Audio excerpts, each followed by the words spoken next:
నేనైతే పైనాపిల్ కేసరి చేసేసాను. సో ఫస్ట్‌గా ఒక బాండీ తీసుకొని అందులో ఘీ వేసుకొని జీడిపప్పు అండ్ కిస్మిస్‌ని ఫ్రై చేసి పక్కన తీసుకోండి. ఇంకా నెక్స్ట్ మళ్ళీ కొంచెం ఘీ ఏసేసి అందులో రవ్వనైతే నేను 2 కప్స్ ఆఫ్ రవ్వను తీసుకున్నాను. రవ్వనైతే రోస్ట్ చేసేసి పక్కన తీసుకున్నాను.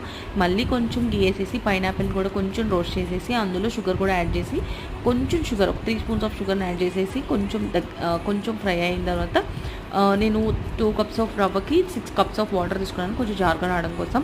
సో వాటర్ ఏసేసిన తర్వాత అందులో ఇలాచీ అండ్ ఫుడ్ కలర్ అయితే వేసాను. ఫుడ్ కలర్ ఇస్ ఆప్షనల్, మీకు నచ్చితే వేసుకోండి లేకపోతే లేదు. ఇంకా బాగా కెళ్ళిన తర్వాత రవ్వనైతే యాడ్ చేసుకున్నాను. ఉండలేకుండా అలా కలుపుతూ ఉన్నాను. ఇంకా అది బాగా దగ్గరికి అయిపోయిన తర్వాత షుగర్ని అయితే యాడ్ చేశాను. నేను ఆల్మోస్ట్ ఒక 2 కప్స్ ఆఫ్ షుగర్ వేసాను.